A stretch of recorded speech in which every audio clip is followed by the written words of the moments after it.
The night glittered like a living thing. The red carpet outside the Global Vision Award shimmered under 1,000 camera flashes, every strobe freezing the chaos into brief, blinding fragments. A famous actress laughing, a diamond necklace glinting, a journalist lunging forward with a microphone. The air pulsed with noise. The whir of lenses, the hum of drones overhead, the high-pitched chorus of fans pressed against steel barricades, screaming names they'd never personally know. Over here! Over here! Photographers shouted, their voices colliding with the echo of shoes striking marble. It was a kind of night where everything was exaggerated. The colors, the applause, the vanity, a choreography of ego wrapped in elegance. But beneath the glitter and noise, there was tension too, the kind that hums unseen, waiting for its moment. That moment arrived when the next car pulled up. A black Mercedes Maybach slid to a stop at the edge of the carpet, its engine purring low and confident. The driver stepped out and opened the door with mechanical precision. Out stepped Darius Cole, tall, composed, the sort of man whose presence quieted a room even before he spoke. His suit, midnight charcoal, fit like it had been engineered rather than tailored. His cufflinks caught the light, platinum, understated, elegant. For a split second, the camera flashes faltered. A pause rippled through the crowd. He wasn't instantly recognizable like the actors before him, but there was something about his stillness, the self-possession in his stride, that drew eyes anyway. Then the equilibrium shattered. "Sir," the voice cut through the air like the crack of a whip. A woman in a headset and clipboard stepped forward from the line of event staff. Her name was Lena Harrow, lead coordinator of the award ceremony. She moved with the brisk authority of someone used to being obeyed. "This section is for VIP guests and nominees only," she said firmly, planting herself directly in his path. Darius paused mid-step. The flashes resumed, brighter now, the tension feeding the spectacle. A dozen phones tilted toward him. "I'm aware," he said calmly, his tone polite but resolute. "Then you'll understand why I need to see your credentials." He slipped a hand inside his jacket, drew out a slim black lanyard, and handed it over without a word. She glanced at it, frowned, and typed something into her tablet. A small error beeped. She looked up sharply. "This isn't a valid pass, sir." The word "sir" landed heavy, not respectful, but condescending. Darius's expression didn't change. "You might want to refresh your system." Lena's lips pressed into a thin line. "We run the most secure event in the world. No refresh needed." She gestured to one of the nearby security guards, a broad-shouldered man with an earpiece and a wary gaze. "Escort him to the side, please. We'll sort this out away from the cameras." That phrase, "away from the cameras," only guaranteed the opposite. The moment the guard moved, the photographers reacted like sharks scenting blood. "What's going on there?" "Who's that guy?" "Security's pulling someone off the carpet." Click, click, click. 100 flashes in under 10 seconds. A reporter shouted, "Sir, what's your name?" Darius didn't answer. He stood perfectly still, eyes level, voice even. "You don't need to touch me." The guard hesitated. Something about Darius's calmness unsettled him. It wasn't arrogance. It was control, a quiet kind of authority that didn't need to shout. But Lena pressed on, voice sharp and performative. "You need to move now. This is for authorized attendees only. You can't just walk onto a world stage like this." The crowd reacted instantly. Murmurs, whispers, a few nervous laughs. He just walked up? Maybe he's a journalist. Or one of those protest guys. Someone held up a phone, live streaming the entire exchange. Darius's eyes flicked briefly toward the cameras, then back to Lena. "I walked in through the same entrance as everyone else," he said softly. "Your scanner made a mistake, not me." Lena scoffed. "Our scanners don't make mistakes. You people always—" She caught herself too late, the phrase hanging in the air like smoke. The crowd stiffened. The fans behind the barriers fell quiet. Even the background chatter, the laughter, the interviews, the music playing faintly from inside, seemed to dim. The subtext of her words had landed exactly where everyone understood it would. "You people—" Darius didn't blink. His silence was measured, deliberate. He wasn't going to rescue her with a reaction. He simply looked at her, letting the weight of her own words echo between them. Lena's face flushed, but she doubled down, as people often do when they realize too late that they've gone too far. "Sir, please don't make a scene. We have protocols." "Then follow them," he said. Her jaw tightened. "I am." The guard shifted his stance, uncertain now. Even he could feel the crowd's attention turning. Not toward Darius as a problem, but toward the way Lena was handling him. A voice from the press section whispered, "Wait! That's Darius Cole, isn't it? The Silence Group guy." Another replied, "Can't be. He wouldn't show up without an entourage." But Lena didn't hear them. She was focused on control, on being right, on preserving her authority before the lenses of the world. "I'm asking you one last time," she said, her tone clipped and final. "Leave the carpet, or I'll have you escorted off." Darius took one slow step forward. He wasn't defying her, just reclaiming his ground. "You've already made your choice," he said quietly. "Now let's see what it costs you." The phrase wasn't shouted, but it landed like a verdict. The guard faltered again. Lena's tablet beeped once more, a second error code flashing in red. She frowned, confused. "That's strange," she muttered, tapping the screen. "Network glitch." Behind her, the giant LED billboard above the theater glowed white, then flickered. For a split second, the sponsor reel froze mid-animation. Silence Group's logo blinked across the display. The name hung over the red carpet, like a silent witness. And suddenly, the murmurs in the press pit grew louder. "Wait, Silence? That's his company." "Are you serious? Then why is she—" The noise swelled. Phones turned. Cameras zoomed in. Lena realized too late what was happening. She opened her mouth to speak, but her earpiece buzzed violently in her ear. Static, then silence. The system was down. Her control gone. Darius didn't move. He didn't smirk. He didn't need to. He simply stood under the glare of the red carpet lights, calm, centered, unmoved, while chaos unfolded around him. One voice from the crowd shouted, "That's him. He owns a broadcasting network." Lena froze. Her hand dropped from the tablet, which now displayed nothing but a blank white screen. The guard took an instinctive step back. And in that pocket of silence, as the world's cameras turned toward him, Darius Cole said softly, almost like a whisper meant for history, "Every story begins with a mistake. Let's make sure this one's recorded correctly." The flashes erupted again, brighter, faster, blinding. The night of celebration had just become the stage for something far more unforgettable. And Darius Cole had just begun. If you're enjoying this story, please subscribe to support the channel. The silence that followed his words didn't feel like peace. It felt like pressure, the kind that builds before a storm. Every camera pointed at him now. Every reporter's mic tilted forward. The flashes came again, but slower this time, deliberate, as if the crowd instinctively knew that whatever was happening on that red carpet was no longer entertainment. It was something else. Lena Harrow, the event coordinator, straightened her blazer and forced a brittle smile. "Let's not dramatize this, sir," she said, her voice too bright, too forced. "We have a very strict entry system. If your name's not on the list, you don't belong on this carpet." The word "belong" sliced through the air like a blade. A murmur rippled through the onlookers. That word carried weight. It was the kind that didn't just question credentials. It questioned identity. Darius Cole stood motionless, one hand in his pocket, the other holding his phone loosely by his side. The light from the LED screen overhead bathed his face in shifting colors, blue, white, gold. But his expression never changed. Calm, composed, almost too composed. "Check again," he said quietly.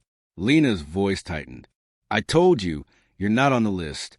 You can wait behind a press barricade like the rest of the—" She stopped herself. But everyone heard the word she didn't finish. The rest of the crowd. A young security guard, barely out of his 20s, shifted beside her. His name tag read A. Torres. His eyes flicked from Darius to the glowing tablet in Lena's hands. "Ma'am," he said softly, "maybe the system's—" "Torres," she snapped, "don't question the system. Do your job." "Yes, ma'am." He stepped back, jaw tightening. From behind the barricades, the murmurs grew louder. Someone said, "Isn't it the guy from that Forbes article last month?" Another voice replied, "Yeah, the tech mogul. I swear that's him." A third voice, "No way. He wouldn't be standing out here if he was." The disbelief, the confusion, all fed into the moment, a living organism of doubt. Lena turned toward the growing crowd. "Everyone, please step back. We need to keep the carpet clear." But no one moved. The sight of this man, elegant, quiet, outnumbered yet unmoved, had magnetized them. Then, in one deliberate motion, Darius raised his phone. He didn't point like a weapon, just held it up calmly, visibly. "This entire exchange is being recorded," he said evenly. "For your sake, I suggest accuracy." That simple statement hit harder than a shout. Lena's smile cracked. "Are you threatening me?" "No," Darius said softly. "I'm protecting you." The words hung in the air, heavy with an implication she couldn't yet see.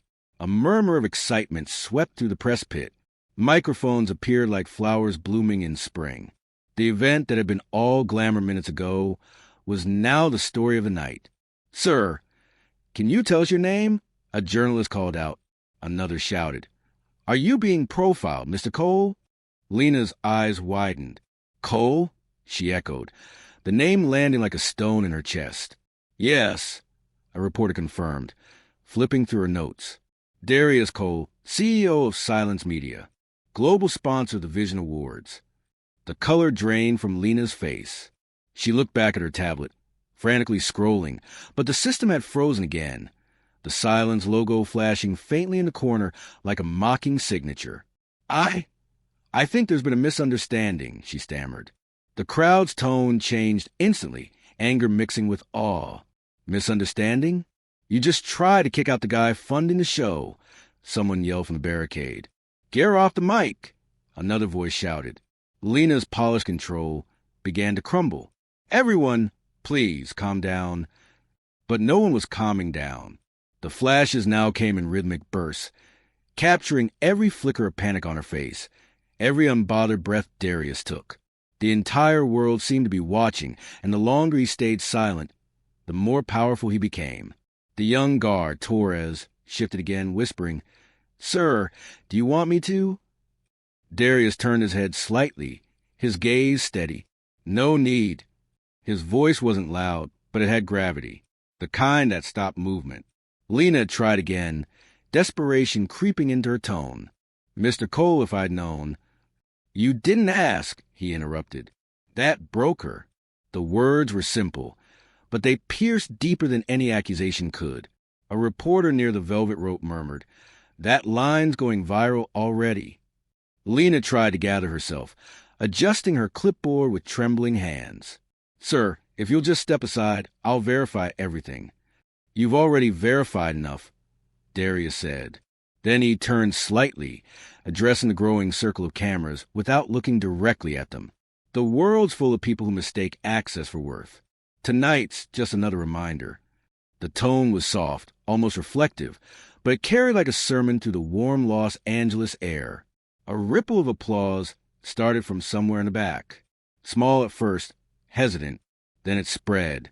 Lena spun, bewildered. "What are you people doing?" But no one answered her. Torres looked down at the glowing tablet still clutched in her hands, now frozen on the welcome screen. His voice was low, careful.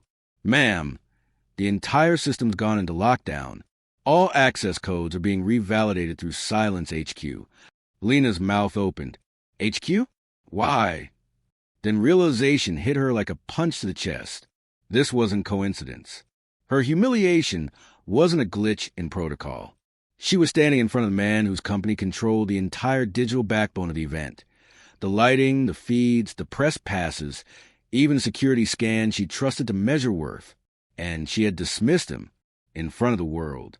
The LED screen overhead flickered again, the event slogan fading out, replaced by a single phrase in white text against black. "Truth doesn't need permission." The crowd gasped. Phones shot upward. Darius didn't move, didn't even look up. His gaze stayed on Lena, who now looked smaller than she ever had. Not because he had towered over her, but because the entire narrative had shifted beneath her feet. "Who are you?" she whispered. The question came too late. The world already knew. "I told you," Darius said quietly. "You should have checked again." And with that, he turned slightly, not walking away yet, not giving her the satisfaction of an ending, just enough to show that he wasn't trapped here. She was. Cameras flashed, capturing the perfect composition.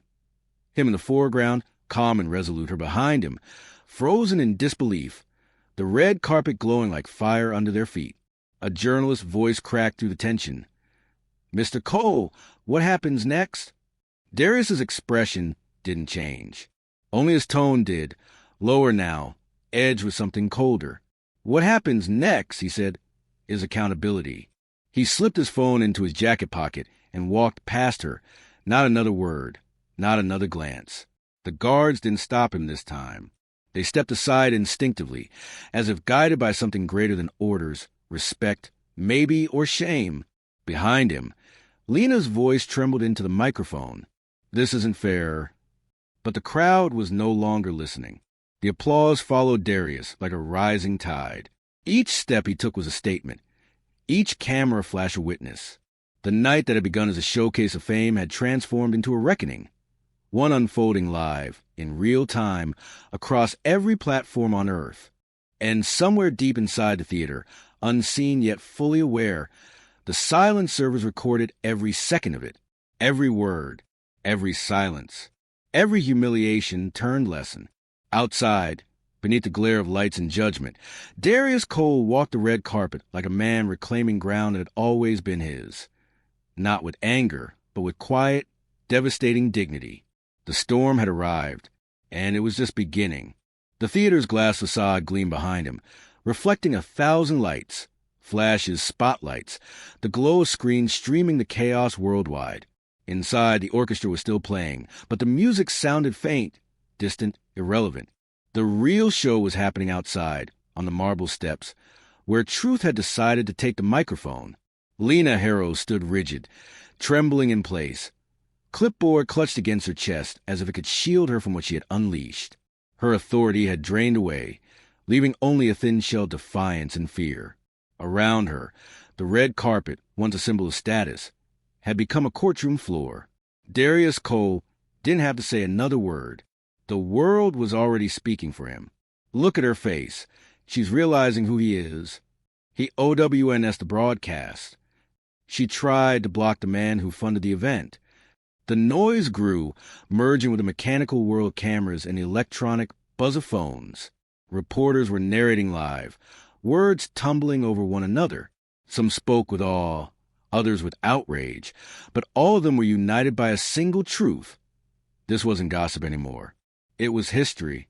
Lena's earpiece came back to life with a crackle. "Control to Lena. What the hell is happening out there?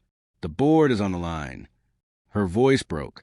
He's taken over the feed." A pause. Then the voice replied, shaken. "Taken over? Lena, he owns the network. He built the infrastructure." The color drained from her face completely. Darius turned slightly, his voice calm but cutting. "You can put the earpiece down now. They can't help you."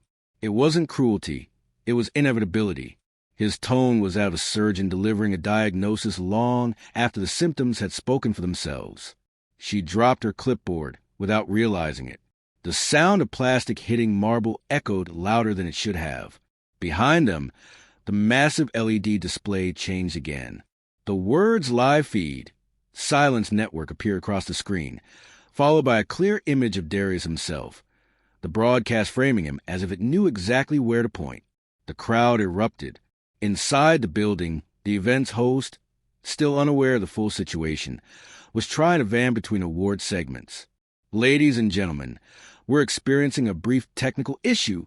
Please bear with us." But there was no bearing with it. Every monitor inside had gone dark except for one image. Darius Cole, standing tall on the red carpet outside, holding the entire institution in the palm of his hand. Lena stumbled forward, her voice trembling. "You can't do this. This isn't your stage." Darius turned to face her fully. The calm in his expression bordered on frightening. You built a world on illusions, Ms. Harrow. Red carpets, velvet ropes, scanners at the side who's allowed to be seen. You thought that gave you control. He took one deliberate step closer, his shadow cutting through the bright wash of the spotlights. But here's the truth. You've never owned a single second of the world you work for. You're just operating inside someone else's design. Lena shook her head, eyes wide. You're trying to humiliate me. He paused. No, I'm trying to remind you what happens when arrogance meets accountability. The crowd cheered, a wave of applause rolling across the barricades. Even some of the photographers stopped shooting long enough to clap. Lena's lip trembled. You don't get to decide what happens to me. Darius's gaze hardened just slightly. I already have. And as if cued by his words, a black sedan pulled up behind a velvet rope. The car door opened and Nia Mendez, Darius's chief operations officer, the same voice on the phone, stepped out, dressed in sleek black. She moved with precision, headset glinting under the lights. Mr. Cole, she said crisply, board authorization complete. Protocol 7 escalated to Directive 1. The crowd murmured. The reporters didn't know what Directive 1 meant, but they could feel its weight. Darius nodded once. Proceed. Nia turned toward Lena, her tone courteous but lethal. Ms. Harrow, your staff ID is now inactive. Your access to the event systems has been revoked. Lena blinked, stunned. What were you talking about? Nia raised a sleek black tablet. On its screen, a digital profile of Lena Harrow, event director, appeared, followed instantly by a red banner. Terminated. Lena's earpiece beeped once, then went dead. Her phone buzzed violently in her pocket. When she pulled it out, it displayed the same word across every app, access denied. She looked up, panic written across her face. You can't do this to me. I've worked for this company for 12 years. Darius's voice was low. And you just told the world you didn't recognize the man who built it. Gasps rippled through the crowd. Someone yelled, "Oh my God, he's firing her live." Another shouted, "She deserves it." Lena's breathing quickened. You think this makes you powerful? She snapped, her voice breaking. You're proving me right. You think you can humiliate people because you have money, because you own everything. For the first time, Darius's expression shifted, not anger, but sorrow, the kind of quiet disappointment that carried more weight than rage ever could. I don't own everything, he said softly. I just refuse to be owned by people who think they do. That line detonated like thunder. The crowd roared. Phones shot upward again, recording, streaming, narrating. The story was already spreading across continents. Hashtag Red Carpet Reckoning, hashtag Darius Cole, hashtag Truth Doesn't Need Permission. Nia leaned closer to him, murmuring something into her headset. Sir, network viewership has just crossed 37 million live. Darius didn't respond. His eyes stayed locked on Lena, whose tears now glistened under the spotlights. You can end this, she whispered. Please, just end it. He studied her for a long moment, then gave a small nod. You're right. It's time. He turned toward the cameras, the world's eyes. His voice, when he spoke, was clear and steady, amplified not by microphones but by silence. Every year, this event celebrates vision, but what we've seen tonight isn't vision. It's blindness. The blindness of people who think appearance defines worth, that control equals dignity, that access equals superiority. He took a breath, his tone deepening. Dignity doesn't need permission. Respect isn't granted by scanners or status. And power... He looked down at Lena, who could no longer meet his gaze. Power isn't proven by volume. It's proven by restraint. The crowd cheered again, louder than ever. Even the reporters stopped talking long enough to listen. The LED screen flickered once more. Across the skyline of downtown Los Angeles, every digital billboard connected to the Global Vision broadcast switched to a single image. Darius Cole, founder and chairman, Silence Global Networks. In one sweeping moment, every spectator, every journalist, every official in that building realized the truth. He wasn't just a sponsor. He was the owner of the broadcasting network, the red carpet rights, the global event infrastructure itself. Lena Harrow hadn't just embarrassed a man. She had tried to eject the very person who had built the platform beneath her feet. The sound of applause became a roar, washing over the marble steps like thunder. Darius didn't smile. He didn't need to. The dignity of his silence was louder than the ovation. He turned to Nia. Let the record show this moment as our reminder. Humility is the highest form of professionalism. Yes, sir, she said. Lena stood frozen, tears streaking down her cheeks, as Darius walked past her toward the theater doors. The guards, who had once blocked his way, now stood at attention, opening the glass entrance like a ceremonial passage. Inside, a standing ovation awaited him. Outside, the world was still catching its breath, and as he stepped into the light of the grand lobby, Darius paused, turned slightly back toward the red carpet, and said softly, not for Lena, not even for the cameras, but for everyone watching who had ever been underestimated. The next time you question who belongs, remember tonight. Then he disappeared inside, the applause from within joining the cheers from outside, two worlds colliding into one deafening truth.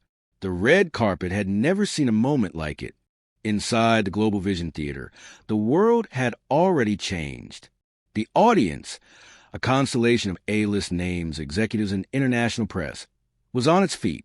The orchestra, caught in the energy of the moment, had stopped playing altogether. All eyes turned toward the grand entrance as Darius Cole stepped through the glass doors and onto the crimson carpet that stretched through the lobby. Every movement he made was deliberate. Every breath felt amplified. The applause followed him like a rising tide, echoing off the vaulted ceilings and chandeliers. It wasn't the applause of celebrity. It was the applause of awakening.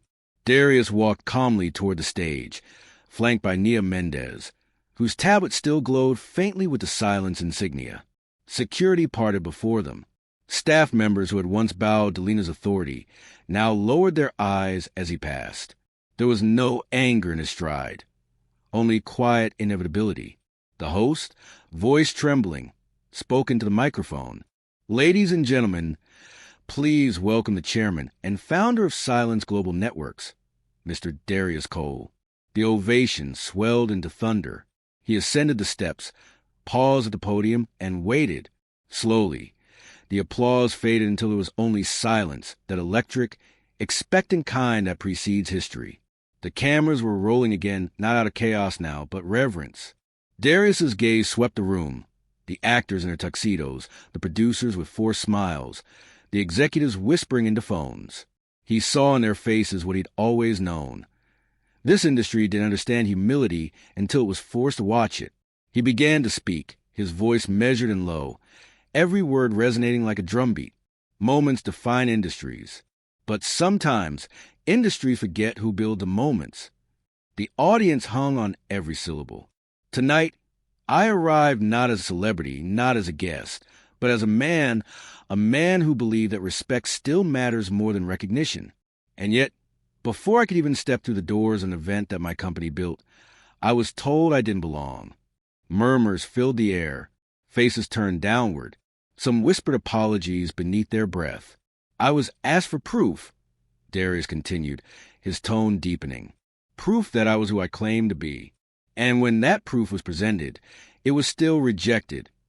Not because of what it said, but because of who was holding it. The line hit like lightning. Several audience members nodded, eyes glistening. That, he said, is not a system failure. That's a moral one. A hush settled over the theater. Even the sound technicians had stopped moving. In every industry, business, media, art, we've built gates. Gates that pretend to protect quality, but too often protect ego. Gates that turn people into credentials. Gates that confuse humility for weakness. His voice hardened. Tonight, those gates fell. Applause started again, hesitant at first, then swelling into something unstoppable. He waited, letting it crest and fall before continuing. You see, I didn't come here tonight to humiliate anyone. I came to remind everyone that respect must not be conditional, that dignity must never be delayed, and that true leadership is not loud. He turned his head slightly toward the cameras, and by extension, toward the millions watching worldwide. Leadership is quiet. It listens before it acts. And when it must speak, it doesn't raise its voice, it raises a standard. The audience stood again. A wave of applause crashed through the theater, longer and louder this time.